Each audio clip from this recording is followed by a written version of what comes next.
ส่มาเบิ่งสภาพปัวคาดเดี๋ยวจะซูมให้เบิ่งพี่น้องอาจจะมืดนิดนึงเด้อนี่มันฟิวไปแล้วไปกับกระแสน้ำมาแล้วนี่มวลน้ำมหาศาลที่ไหลลงมาแล้วก็ยันมีกกไม้มีที่โค่นมาต่ำกับขัวแล้วเฮ็ดให้มันกั้นน้ำหรือว่าป้านน้ำไว้เลยเฮ็ดให้ขัวนี่ไปไว้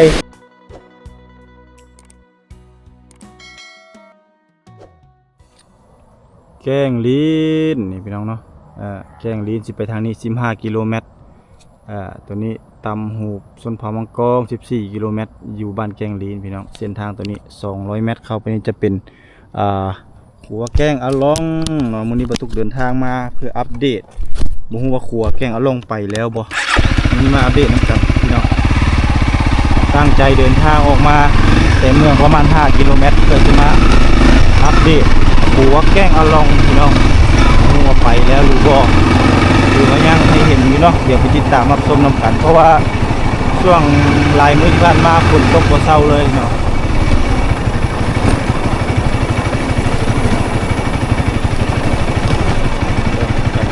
ไปแล้วบ่หรือว่ายังอยู่แกงอะล่องแกงอะล่องโอ้โหไปแล้วครึ่งนึง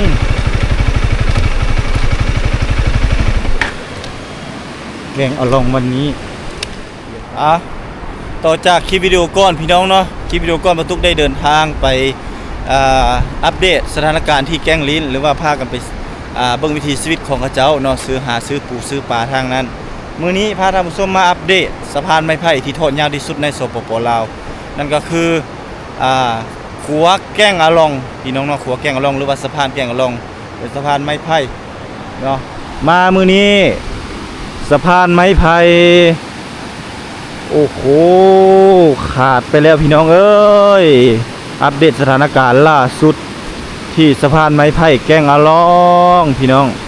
นี่สะพานไม้ไผ่แกงอะล่องไปแล้วพูนซัดลงไปอยู่พุ่นแล้วไม้เนาะถือมวลน้ำที่ตกหนักภายใน3-4 วันที่ผ่านมาเฮ็ดให้น้ำไหลมาท่วมพี่น้องเนาะไหลมาแล้วก็พัดเอาขัวนี่แหละขัวแกงอะล่องหายไปในพริบตาขาดครึ่งแล้วพี่น้องเอ้ยขัวแกงอะล่องขาดแล้วนั่นขาดเรียบร้อยเนาะเนี่ยไกลๆครับจะเห็นเนาะขัวขาดมีสะพานแกงอะล่องนี่ไหลไปกับกระแสน้ำลงไปผู้อันนั้นเป็นขัวไม้เนาะเป็นสะพานปูนไม้เลยทุกคนเขาเจ้าก็สิได้ไซส์ตัวนั้นแล้วถือว่าการส้มไซส์ของชาวบ้านอยู่ในเขตนี้หลังจากที่ขัวนี้ผู้พังไปในช่วงฤดูฝนของทุกๆปีเนาะต่อไปเขาเจ้าจะบริไซส์แล้วถือว่าอาจจะเป็นปีสุดท้ายสุดในประวัติศาสตร์ในการเริ่มสร้างขัวมาตั้งแต่10 ปีขึ้นหลัง10 ปลายปีขึ้นหลังเนาะมาถึงปัจจุบันนี้ขัวแห่งนี้ก็จะกลายเป็นเพียงตำนานเนาะจะบ่มีแลนด์มาร์คต่อไปแล้วพี่น้องเอ้ยเพราะว่าขัวขาดแล้วย้อนมรสุมของน้ำพัดแห้งเนาะ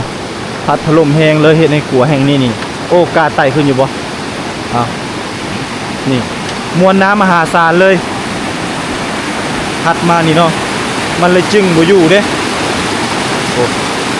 น้ำมาแห้งขึ้นเบื้องน้ำอยู่แกงลิ้นที่ว่าแต่ละบ่อนแต่ละที่มันไหลลงไปโฮมอยู่บ่อนเดียวกันเนาะ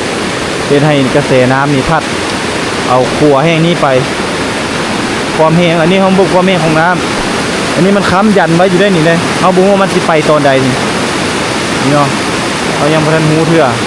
ผู้ชาวบ้านอยู่ฝั่งนั้นกับพากันเฝ้าระวังสภาพของน้ำเนาะอย่างใกล้ชิดกระแสน้ำแต่ก้อนนี้จะเป็นแก้งพี่น้องเป็นเกาะเป็นแก้งเขาเห็นเกาะเห็นแก้งลงเห็นชาวบ้านลงไปหาอยู่หากินถ้าว่ายามนี้มาปุ๊บนี่สภาพน้ำนี่จะมาหลายเนาะหรือว่ามาแห้งเฮ็ดให้ขัวแห้งนี่หายไปในพริบตาเลยแหละยังไต่ไปได้อยู่แต่ถ้าฝนตกหนักอีกประมาณอีกวัน1-2 วันเนาะกระแสน้ำคิดว่าน่าจะพัดเอาขัวนี่ไปได้เลยนี่ทางนั้นนี่ถือว่าน้ำลดลงอยู่เด้เนาะน้ำลดลงจากเมื่อวานนี่ เขายังสามารถไต่ไปได้อยู่เนาะแต่ตัวนี้นี่ฮักแล้วพี่น้องเอ้ยขัวไปแล้วเราตุกกระเป็นตะย่านอยู่ได้แต่ก็ไต่มาเนาะไต่มาเบิ่งสภาพขัวคาดนี่พระเจ้าเขาได้พระเจ้าค้ำบักดีๆเลยนี่ค้ำดีเตอร์แต่สภาพของครัวก็ถือว่าปีนี้ถือว่าซ้ำนี้ก็บ่ธรรมดาแล้วพี่น้องเอ้ยนี่ต้องคาดแล้วนี่ความยาวของครัวที่คาดไปนี่ก็น่าจะประมาณ50เนาะ50กิโลเมตรได้ตัวช่วงที่มันคาดเนาะโอ้ไปหาฟากนะเดี๋ยวจะซูมให้เบิ่งพี่น้องอาจจะมืดนิดนึงเด้อนี่มืดตื้อๆเลยเนาะเห็นยังเลยมวลน้ำพัดกระแสน้ำพัดลงไปเลยนี่หัวขาดแล้วพี่น้องเหลือไว้เพียงตำนานแล้วมันนี่ก้าวขาดเนาะเพราะว่ามันฟิวไปแล้วไปกับกระแสน้ำมาแล้วนี่เหลือแต่ฟากนี้เหลือแต่ความยาวประมาณน่าจะประมาณ20 เมตรได้พี่น้อง20 เมตร20 เมตรประมาณนี้พี่น้องความยาวของขัวที่ยังเหลืออยู่ฟากพี่แต่ว่าอยู่ฟากนั้นนี่จะยาวกว่าฟากนี้อยู่เนาะนี่แต่ก็ยังมีชาวบ้านเพิ่นพากันหาปูหาปลาตามกระแสน้ำนี่อยู่ได้กระแสน้ำกำลังมาแห้งเนาะลงไปใส่เขื่อนเซลนองพุ่นแหละฝั่งนั้นประชาชนเพิ่นก็ได้แต่มองได้แต่แนมเนาะแนมเบิ่งขัวคาดพี่น้องเอ้ยก็น่าไว้ใจตามเพิ่นอยู่เนาะเนื่องจากว่าเป็นบ่อนท่องเที่ยวแล้วก็เป็นบ่อนที่ชาวบ้านนี่พากันเดินทางเนาะเข้าในเมืองหรือว่าเป็นการลำเลียงส่งสินค้าในแต่ละฤดูกาลหรือว่าในช่วงแต่ละปีพี่น้องแต่มาฮอดยามฤดูกาลนี่ตัวนี้ก็เป็นช่วงเดือน7แต่ว่าปีนี้ไปไวเนาะเดือน7ฟ้าก้นนี่ไปไวแล้วเนาะบรรยากาศมวลน้ำนี่มันพัดถล่มเฮ็ดให้สภาพหัวนี่ไปไวปกติน่าจะไปไวกว่านี้เนาะแต่ว่าปีนี้ไปช้าอยู่มันมาเทื่อเดียวเท่านั้นเลยมันมานี่บ่ได้ดุนพี่น้องมาเทื่อเดียวไปปุ๊บเลยเนาะหรือว่าหัวนี่ไปไวสุดในรอบ1 ปีก็ไม่ดีโทษยาวที่สุดไปแล้วผมมีให้เห็นแล้วพี่น้องกระแสน้ำนี่พัดแห้งเนาะพัดแห้งจนเสียงดังแห้งเลยทางนี่น้ำแต่ก้อนน้ำมันบริโภคที่ได้มาปีนี้ระดับน้ำพี่น้องเอ้ยน้ำไหลแห้งเนาะ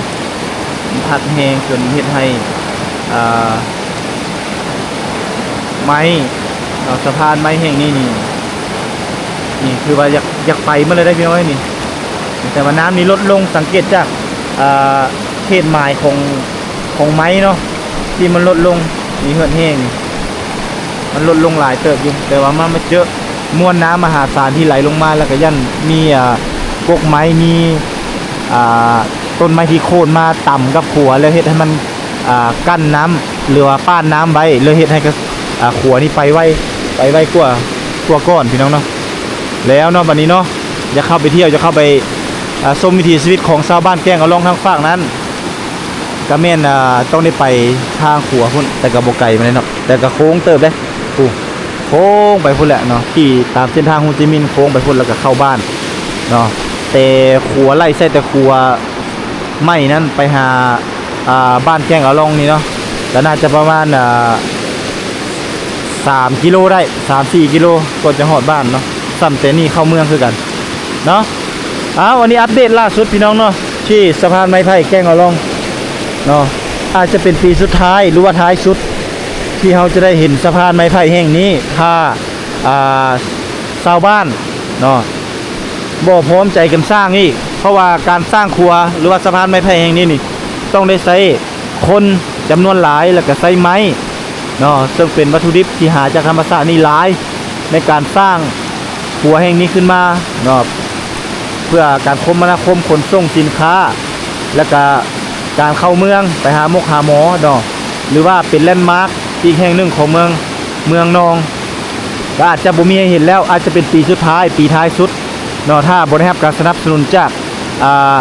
ภาคส่วนต่างๆเนาะชาวบ้านก็บ่สามารถสร้างขัวหรือว่าสะพานไม้ไผ่แห่งนี้ขึ้นมาได้เนาะเพราะว่าการสร้างต้องได้ใช้งบประมาณ ในการก่อสร้างโดยเฉพาะแม่นไม้เนาะไม้ในการก่อสร้างนี่หลายเป็นจำนวนหลายต้องได้ตัดไม้จากป่าจากหยังซึ่งเป็นการทำลายป่าไม้เนาะก็เลยบางทีชาวบ้านก็อาจจะบ่เฮ็ดเพราะว่ามันยากหลายสิ่งต่อหลายอย่างเนาะยากอันนึงก็คือนี่แหละหาไม้นี่ยากพี่น้องเอ้ยเนาะต้องตัดไม้ทำลายป่าในแต่ละปีไปนี่ก็ถือว่าหลายเติบเพิ่นก็เลยอาจจะบ่สร้างเพราะว่าครัวแห้งที่เพิ่นรอคอยมาหลายปีหลายฟ้าหลายปีก็ถือว่าสร้างสำเร็จแล้วอยู่ทางด้านลุ่มพุ่นเนาะก็ถือว่าต่อไปเพิ่นก็จะได้นำไซครัวตัวนั้นเนาะเดี๋ยวประตูจะพาลงไปเบิ่งอีกสำหรับสะพานหรือว่าครัวแห้งไหม้ที่เพิ่งหากระสร้าง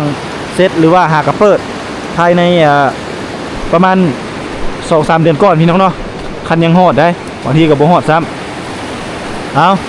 พาท่านผู้ชมเลาะย่างเบิ่งเนาะบรรยากาศยามแลงพี่น้องเอ้ยนี่บรรยากาศยามแลงที่เซละนองนี่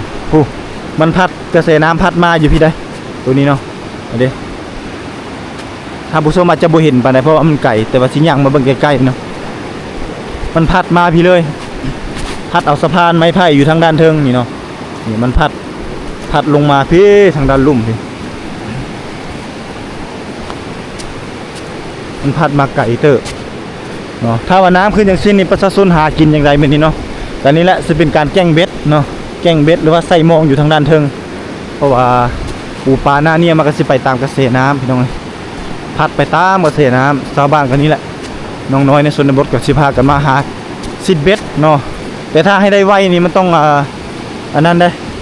คว้างแหบ่จังซี่เนาะแกล้งเบ็ดบ่จังซี่เนาะนี่โอ้ทางนี้ได้บ่ ไปแล้วทางนั้นเนาะไปเฮาก็นำเบิ่งน้องน้อยเพิ่นพากัน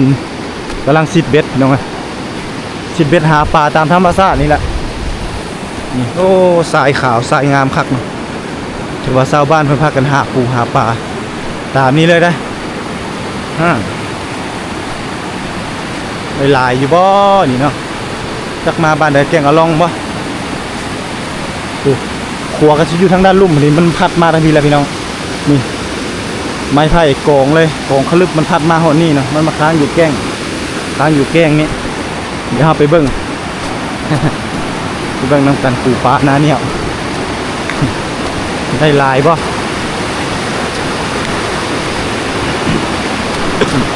โอ้ยเนาะสอนปลาอยู่แก้งลิ้นได้บ่ปลาได้อยู่เนาะปลาใหญ่บ่ปลาน้อยโอ้คือบ่พากันไปเอาอยู่แก้งลิ้นเขาได้ปลาจังพี่ แต่เจ้าข่วงเฮนี่แป๊บเดียวโอ้มีป้อมอยู่ว่าบ่มีป้อมเลยเอายังตามนี่ได้แล้วโอ้โหปลานี่บ่ดีพี่น้องปลาน้อยเด้เอายังตามโอ้แมงเม่าเนาะนี่อาหารเพื่อนพี่น้องนี่เสือปลาเจ้าที่นี่ได้ปลาโอ้ได้ลายเนาะนี่พี่น้องได้ลายเติบได้นี่อันนี้คือปลาเพื่อนถือว่ามาโดนเติบปุจักนี่หรือว่าหากมานี่เนาะ2 อันเนาะขนาดซิดเบ็ดได้พี่น้องนี่ซิดเบ็ดยังได้ลายซ้ำนี่เด้อันนี้ก็แม่เน่ปลาเพื่อนเนี่ยไอ้เพื่อนขนาดซิดเบ็ดยังได้ลายซ้ำนี่มาแต่เช้าบ่นี่ฮะ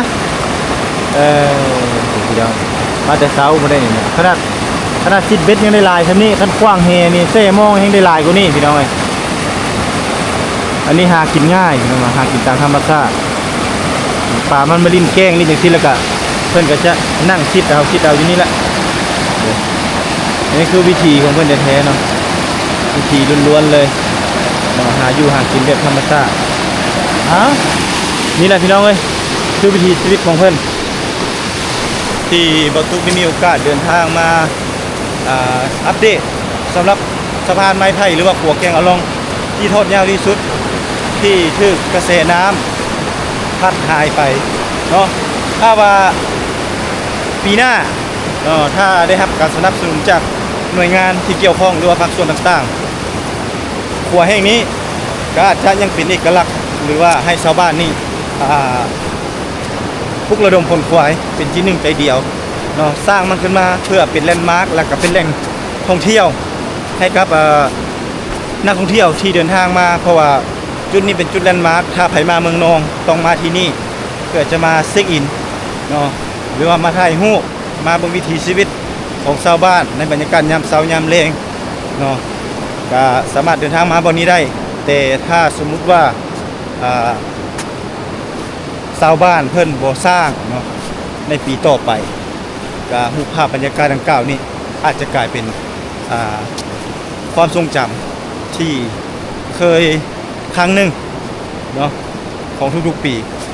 ชาวบ้านจะได้สร้างสะพานหรือว่าขัวแห่งนี้ขึ้นมาเนาะแล้วก็อาจจะเป็นเพียงตำนานบอกลูกบอกหลานแต่ถ้าสมมุติว่าได้รับการสนับสนุนเนาะเพิ่นเห็นดีเห็นพร้อมก็อาจจะได้เห็นขัวหรือว่าสะพานแห่งนี้ในแต่ละปีหรือว่าในทุกๆปีเพื่อจะเป็นบ่อนดึงดูดนักท่องเที่ยวให้เดินทางมาเที่ยวเดินทางมาชมเนาะเพราะว่าเฮาจะเห็นวิถีชีวิตดั้งเดิมแบบเก่าแก่ดั้งเดิมเฮาก็ต้องมาจุดนี้เนาะเป็นจุดขายแล้วเฮ็ดให้ชาวบ้านนี่เพิ่นเดินทางไปในเมืองเนาะไปขายสินค้าบ่ว่าจะเป็นมันต้นเนาะเรื่องหรือว่าเครื่องป้าของดงปูปลาหน้าเนี่ยวที่เพิ่นหาได้นี่เพิ่นก็สามารถเดินทางเนาะ